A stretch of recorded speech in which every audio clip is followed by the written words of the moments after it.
I Hate Politics is a podcast dedicated to exploring a human activity we love to hate. We look at human life, culture, economics closest to us in our neighborhoods, workplaces, schools and streets, and in our local governments. Together, we'll explore how politics is central to getting things done in societies where we treasure diverse views and preferences. I'm Sunil Dasgupta. I've spent my life studying politics, and I know this. Unless we want to live in a dictatorship or a monarchy, we are stuck with politics. Politics is more than just Trump, Biden, or elections. It's how we fix potholes, make our streets safer, where we put our schools, and decide who goes to them. It's about coming together as a community. It's about us. Let's go find those stories. Every once in a while, we get an intractable political problem whose solution appears to come suddenly out of nowhere and seems to be anticlimactic. It happened this week when Montgomery County Executive Mark Elrich announced his plan to remove police officers from permanent assignments in the county's 25 public high schools. At the podcast, we had just finished interviews with student activist Lauren Payne and teacher activist Neha Singhal, looking at a movement that started 2 years ago with student groups and social justice activists, and had picked up considerable steam during last summer's Black Lives Matter protests. Lauren ended that interview with a definitive deadline. She wanted this done by June 10th. She's a graduating senior. A few days later, Elrich made his announcement. Police officers on permanent assignment to schools are euphemistically called school resource officers, or SROs for short. That is the term most people are familiar with. But it should be noted that what we are talking about are police officers armed with a gun and a taser, carrying a badge with them, and wearing a uniform.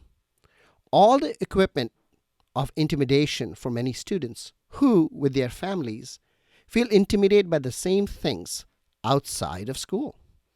Instead of the school being a safe space, it had become an extension of the trauma from policing suffered by Black and brown communities.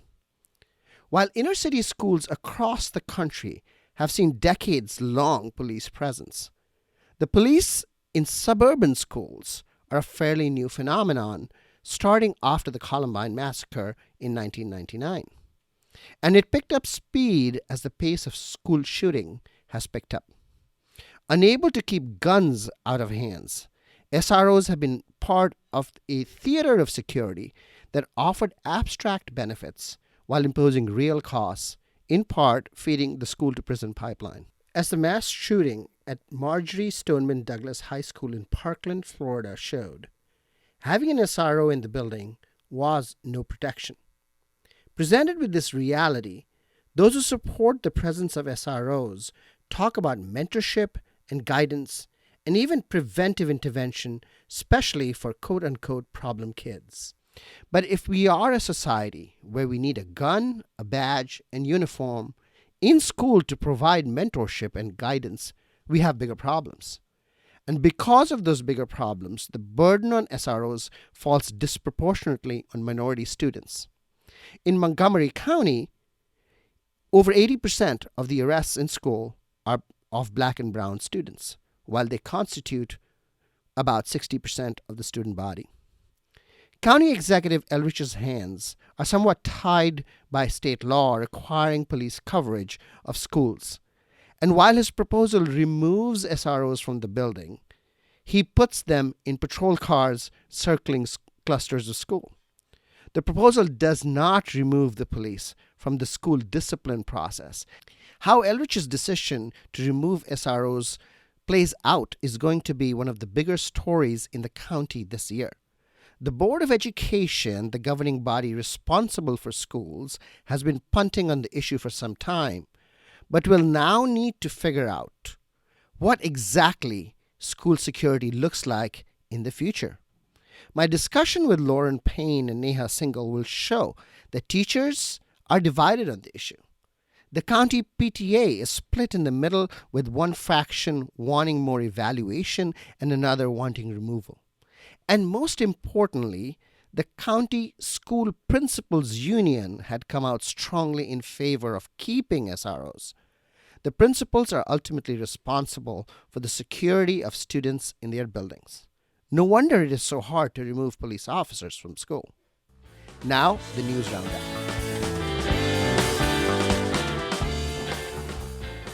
We cannot acknowledge this week's news without mentioning the killing of 6 Asian women, among a total of 8 persons dead in the suburbs of Atlanta, Georgia, in a mass shooting. We are planning an episode on the Asian American experience, especially since the pandemic, and we will do a deeper dive into anti Asian hate. The Montgomery County executive released his budget for the next fiscal year, and while the SRO removal proposal captured the headlines, he is also interested in restructuring the county police department itself. The budget, boosted by over $200 million in federal funds from the latest COVID relief bill, feels like a big sigh of relief with no major cuts. The school system will be fully funded to the Board of Education's ask. Montgomery County Public Schools reopened its doors this week after 365 days. There was joy and anticipation among students going back, among parents who were without having to care for children for the first time in a year, and among teachers who were over the moon to see and hear their students. But 5 elementary schools, 1 middle school, and 4 high schools have already reported COVID cases. The official reporting lags somewhat, so there may be others. It isn't clear exactly how schools are putting families back into quarantine. Meanwhile, vaccine appointments appear to be shaking loose somewhat, and teachers are getting shots. The county government announced that the state had finally agreed to a mass vaccination site, which will be located in the Germantown campus of Montgomery College. The only problem, I think, has to do with transit access to the vaccination site. It is unclear if ride on service to the Montgomery College campus in Germantown will increase and whether it can be considered meaningfully accessible to transit from Down and East County locations. And East County is where our COVID numbers are the highest and vaccinations the lowest. The big brewing controversy is over high school football teams and their ability to play games in the season. The county permits no more than 50 people assembled for outdoor sports and no more than 25 for indoor sports. Football, because it is close contact, is not allowed. Football players and coaches are upset. County council leaders appear to be looking for a way to allow football, which has an oversized influence, to move forward. I'll be back with Lauren Payne and Neha Singhal. Lauren Payne, Neha Singhal, welcome to I Hate Politics. How did you come to the idea that SROs were a bad idea? Lauren, you want to take that first? So throughout the summer, I mean, I can like, it's so funny how kind of drastically I've changed on so many different positions, but throughout the summer, I wasn't really too informed on the SRO issue at all. I kind of feel like I joined the fight a little bit late. But I remember kind of talking to my friend about the campaign, like what she was working on, and I was just saying how I wasn't really too informed on it. And then she sent me a video of a 6-year-old in Chicago being arrested. And I saw that and I was just like, I was so shocked. And, I feel like I knew that Black and brown youth were like over criminalized and over police. I feel like I knew those things, but it didn't really like materialize in my head. And I didn't really kind of have, I feel like a lot of times you need like some, like a visual to match what you already know. And for me, it was that. And then from there, just doing my own research and really looking into like how policing works in Maryland and like the deep rooted systemic issues that we have here, especially in Montgomery County. I like say this over and over again. We like have this kind of false idea of progressiveness, and we think that these different issues don't really like happen here. But you look at all the data, you look at all the facts, and once I really kind of did that research for myself, I came to the conclusion that they're not protecting students. They have had like one real job. They were implemented to like deter school shootings, and they don't even do that. So not only are they kind of like really useless, you know, they're harmful and they're hurting students. So have you had a bad experience with the police, or somebody close to you had a bad experience with the police, Lauren? Yeah. So I mean, I have lots of older brothers, and you know, they've had multiple times, you know, getting stopped at traffic lights. I remember one time my brother was followed home in our neighborhood. Like I said earlier, I live in Bethesda, Maryland, and he was followed home and asked like where he was going. He was stopped. He was like stopped and frisked, you know. Um, and that's just how they live their lives, you know. It's happened so many times they probably can't even keep count. And that's just the reality that they live with and how they like walk their lives as like Black men in this world. And you know, the fact that that's just like normal for them, Hmm. you know, they don't really feel safe to call the police. Like they're going to avoid calling the police at all times just because they feel like police are not there to protect them. You know what I mean? Neha, how did you come to the conclusion that SROs were bad? I have seen a student be arrested in the school building, and I saw students seeing it happen also. So I was witnessing it, but I also had the consciousness of like, oh my goodness, my students Right. are witnessing this to happen to another peer. And it was very dehumanizing. Right. And to be honest, there really weren't much answers after. And I just kept questioning and wondering, like, there has to be better. We have to be able to do better for our students. This is so unacceptable because it is so traumatizing to watch a peer also be taken out in handcuffs. Well, how did you come to the letter? A couple of us teachers have been talking and wanting to organize an ally with the students since like last summer. Mm-hmm. And so we have been trying to figure out our role, you know, as teachers, as allies, and how we can support this very strong student-led movement, right, on removing police. Right. And one very exciting thing that was starting to happen and taking shape was that MCEA, which is the teachers union in Montgomery County, they were getting ready to take a stand on this issue. And I felt very, very proud as an MCEA union strong member in person. That's right. And they did take a stand. They took a very strong, unapologetic stand to support Black and Brown students in Montgomery County and say that they support this bill that Lauren mentioned in the county council. Unfortunately, they got some backlash.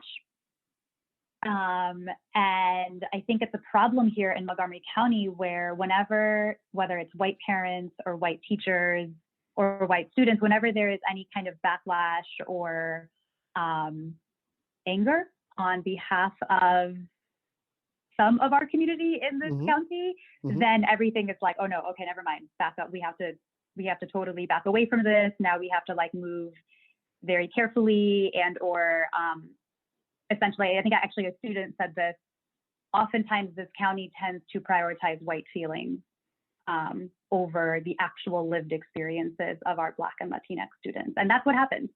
And so unfortunately, the union decided instead of going with the statement that they would do a vote instead, which is fine, like that, you know, I understand. I think it's great. I think it's great to do a vote and really, you know, lead from the membership.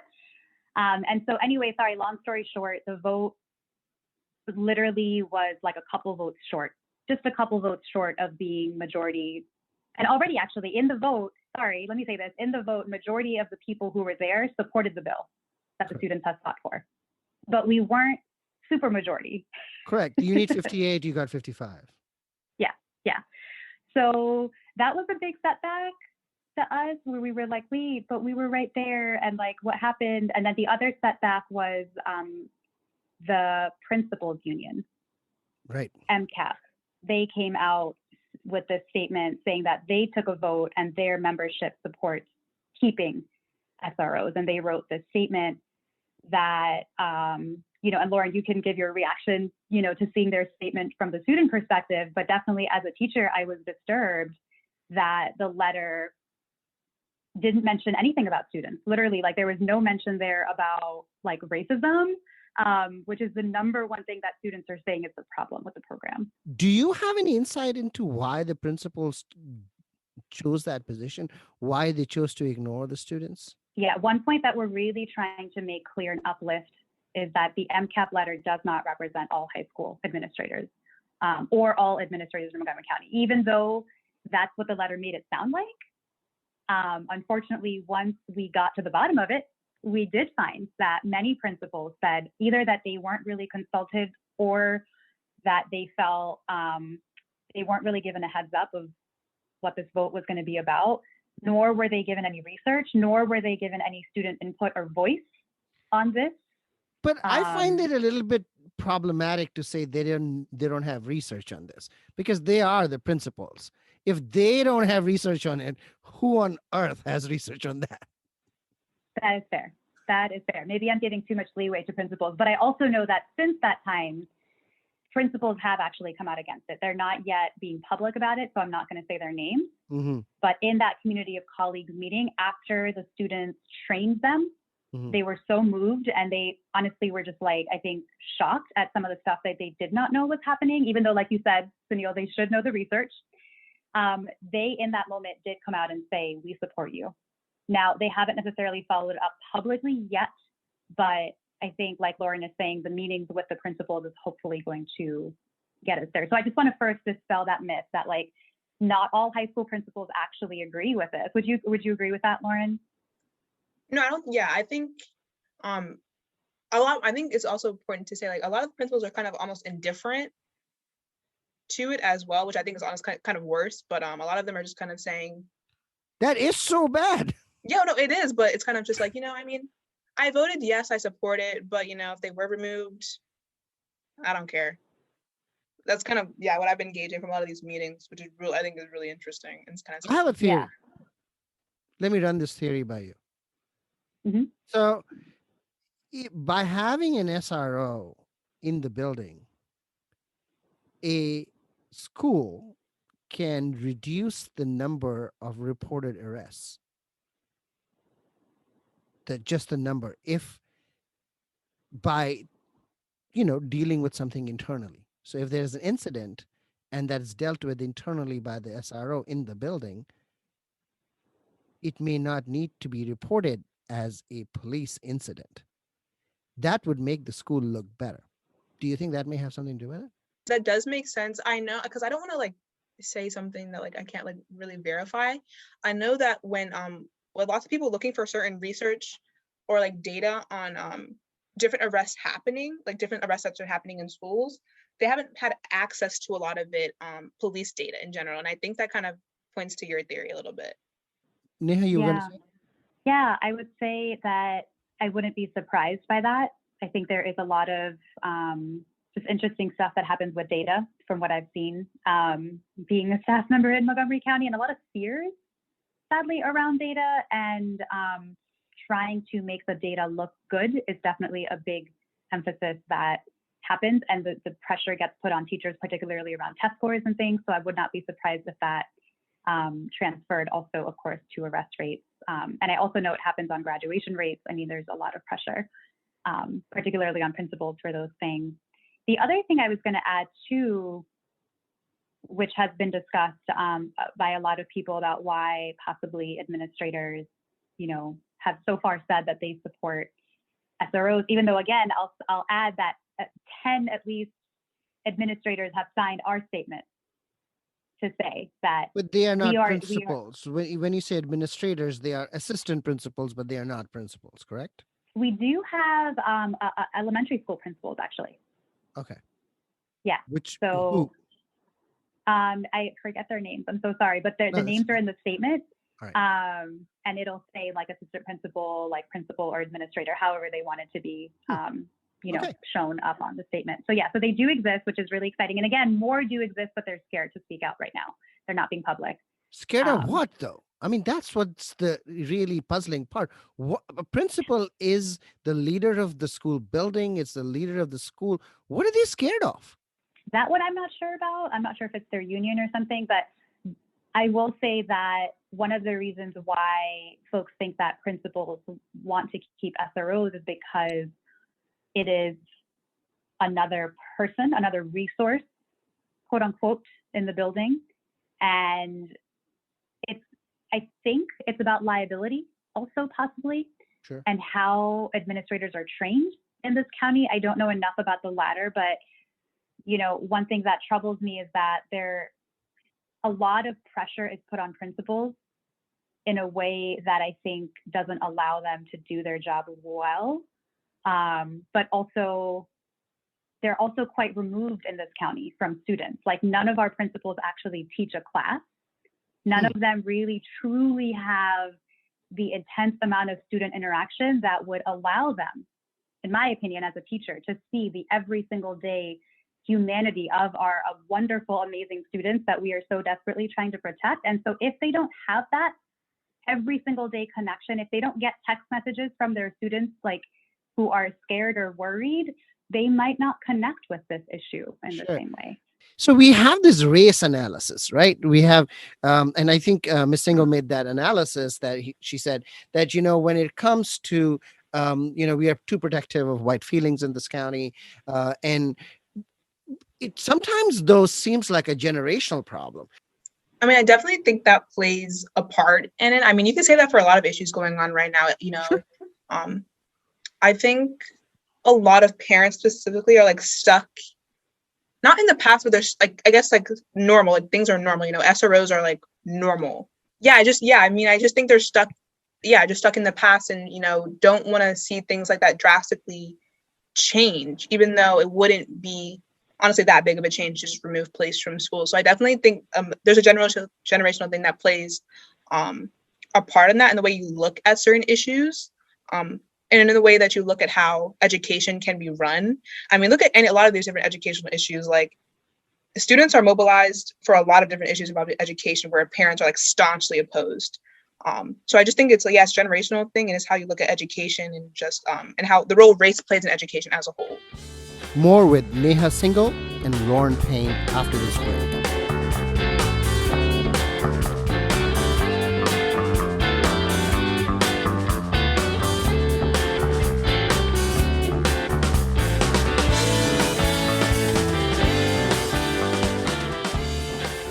Given the problem as it stands, where do you think you can have your advocacy can have the most impact? Maybe Neha, start with that. Sure, definitely. Yeah. And just to add on to the last point, I think the other reason why students are united on this and why I believe they're on the right side of history and why I'm following them is because they're the ones directly affected. I mean, they feel it every single day, right? The surveillance, the racial profiling, the harm. And then also in other educational issues, of course, like they're the ones being affected, in a highly segregated county where resources are completely warped. And so, of course, they're going to be the ones to fight. So anyway, there's that. But where I think we can be most effective is definitely our county council. So the bill that has been proposed by Will Jawando and Hans Riemer, we have 4 county council members right now who are committed to supporting this bill, right? Which means we only need one more person to come on the board.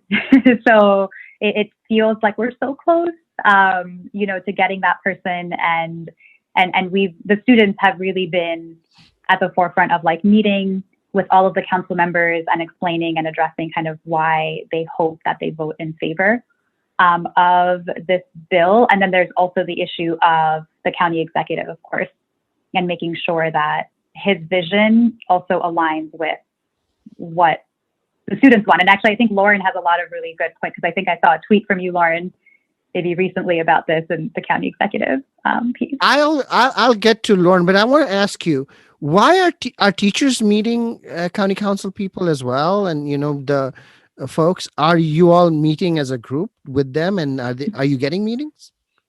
Mm-hmm.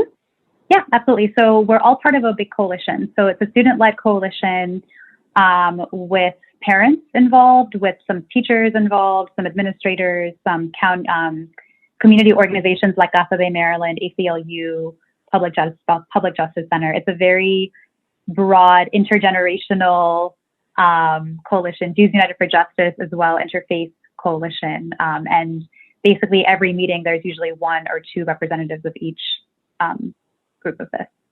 Great. Lauren, what is your experience with the advocacy piece of this? It's been really, really intense. Like, I think I've taken a bigger role than I expected to. Like I said, I kind of jumped in kind of head first throughout the summer, really diving into the issue. And I think, yeah, I've just taken a bigger role than I thought I was. So it's been really intense, but also just I've learned a lot. Also about like the importance of like local politics. I think prior to this year, I didn't really think about local politics that much, but it influences a lot and it's very, very important. And I think it's the perfect way for students to get involved in advocacy and organizing. The SRO's issue, or more generally, you think students should be more involved? The SRO issue and just local politics in general, especially things involving educational equity, educational justice, just because, students are some of the main stakeholders in these different issues, and it's important for them to have like a seat at the table. So have you been following the situation in Annapolis? What are they doing there? Well, I mean, I actually testified at the bill hearing for the Police Out of Schools Act introduced by Gabriel Acevedo.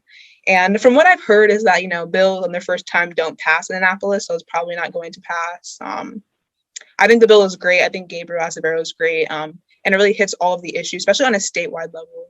I testified at the hearing and I thought it went really, really well.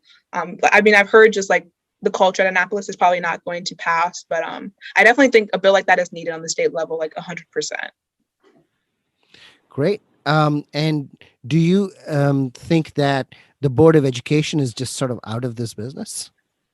Because I didn't hear anybody speak about it. They're not out of it, but they're not really in it. They're just there.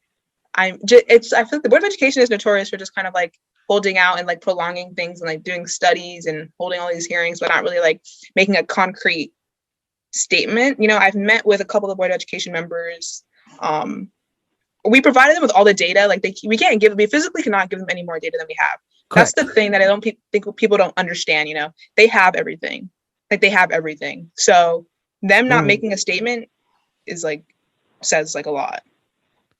What does it say? I know it's a lot, but tell me what it says. I mean, I think it just points to just a bigger issue about how they function here in Montgomery County. I think you see this with the SRO issue, but also the boundary analysis, how they kind of prolonged that, and how I honestly feel like they've kind of been using the SRO issue as kind of like a cover for not moving forward with that the way they should.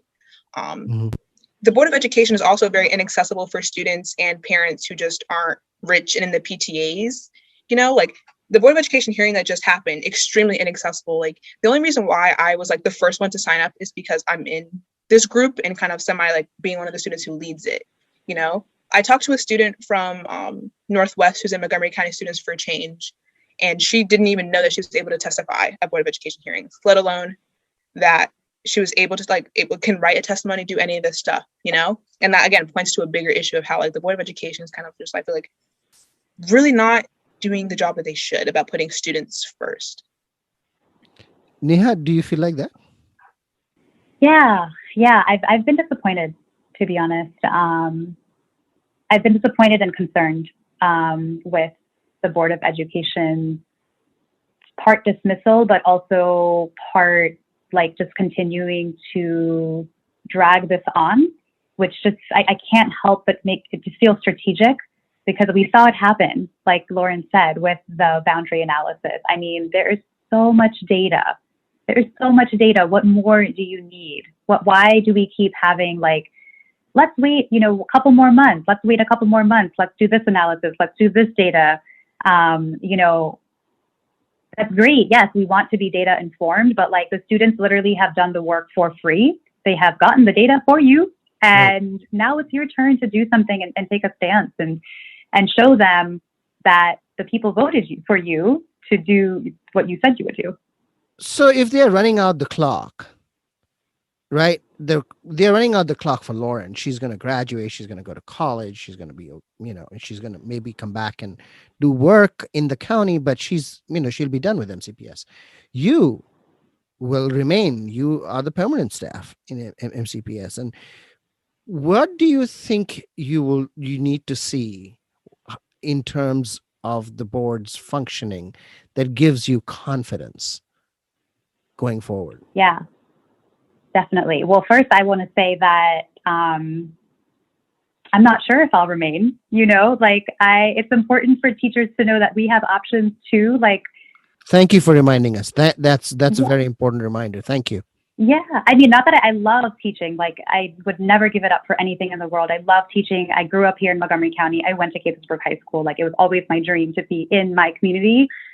And it matters how we're treated as teachers. And it's been a very painful experience at times being a teacher in Montgomery County, as a person of color, as a woman of color, and seeing my students of color being harmed in many different ways. So for me to answer your question, with the Board of Education, you know, I want to see concrete solutions actually being implemented, because there are so many solutions that are there. There are so many ways to make schools more equitable, more anti-racist. Like, there are just so many things that we know we can do, that we have models from other counties also doing.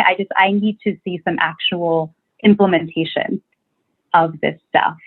And then I will feel like, cool, like I feel good about the people I voted for, and I feel really proud to be part of this county. I wouldn't feel this way if, for example, the Board of Education, if they just, you know, if they never said that they cared about anti-racism, that would be different. That would be a different fight. But because they always and constantly say that they care about anti-racism, and they particularly understand that there is a specific impact of anti-Blackness on our students also, right? Right. So then the signal to me, and I think many other students, as I see Lauren nodding, is that, okay, well then if you believe that and you understand that, then aren't you going to implement the things that like speak to that issue? I mean, in terms of success of your advocacy that you want to see, do you have a timeline? I mean, Lauren has a timeline. She's graduating. She wants this change now. But what is your timeline? And I'll get back to Lauren on this. Do you have a timeline, Neha? I mean, I want it to happen tomorrow. No. Sure. Yeah. But what's a realistic timeline? Yeah, no, a realistic timeline, to be honest, I don't want to be naive also in terms of how politics works. Like I mentioned, I've done immigration and policy organizing for many years. And I also have read about similar SRO specific organizing. And just, you know, one quick example is like Minneapolis. I believe it took them almost a decade to win this. They organized and fought, for a decade, right? Which is not going to be us. Lauren's we are definitely going to win. Yeah, we're going to win way before that.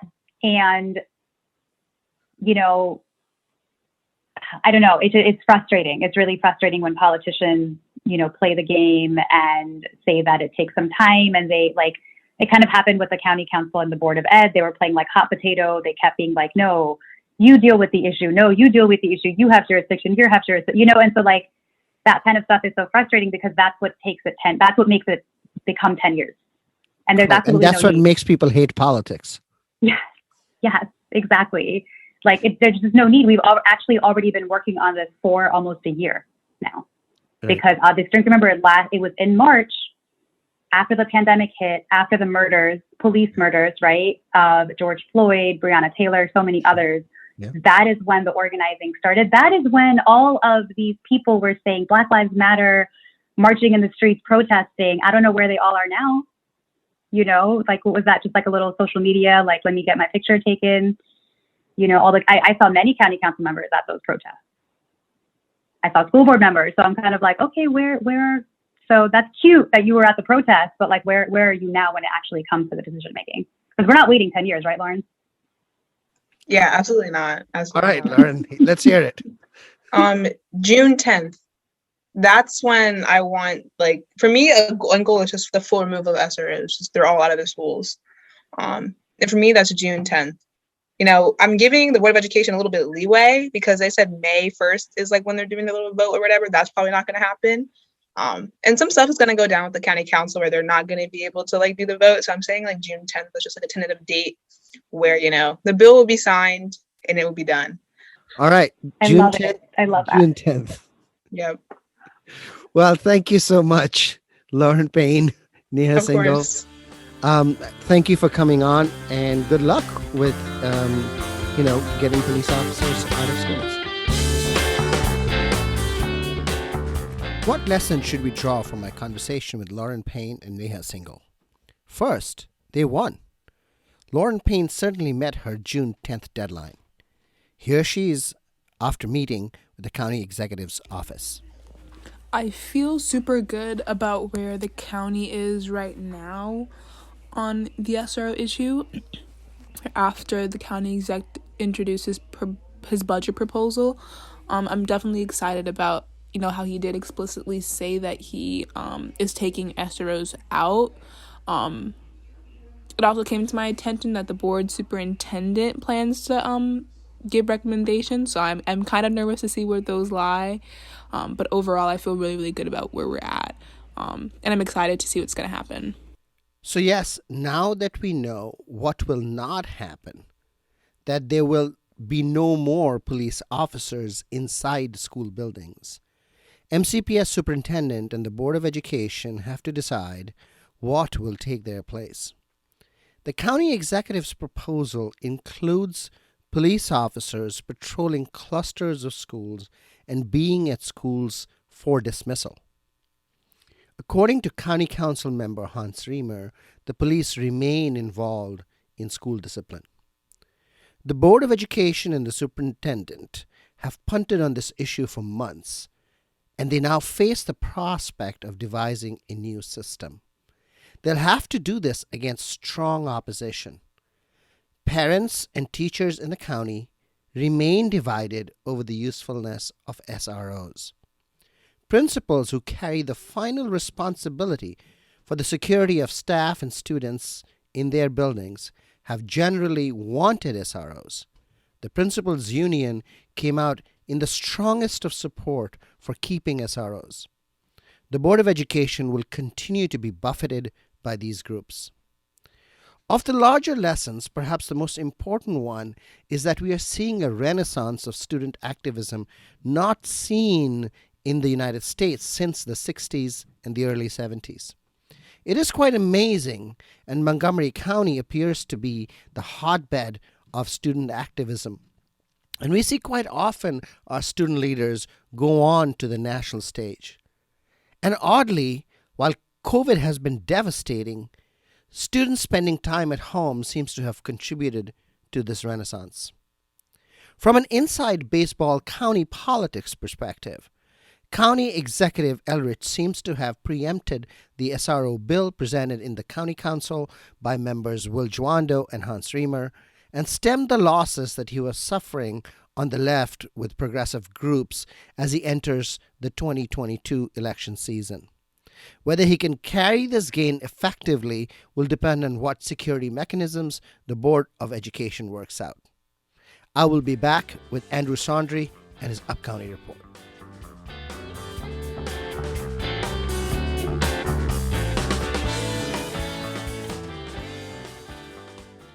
Hey, Andrew, how are things going up county? This week, I'd like to build on the conversation that we had 2 weeks ago about the budget to address another stem of the issue, state public transportation projects. Which projects are you referring to? There are two major public transportation projects in the Upcounty that have been in the planning phase for decades that would be relatively cheap to implement, but the state hasn't provided the necessary money to actually build them. Adding a third set of tracks to the Brunswick line on the MARC train is one of them, and the other is the bus rapid transit network known as the Corridor Cities Transitway. When you say in the planning phase, what do you mean? I've heard that before. Yeah, I mean, these ideas have been in the planning documents forever, and the county has been working around them as if they're going to be there in the near future, but the state hasn't allocated any money for them. So the county doesn't fight for them or put together equivalent projects that they can administer themselves.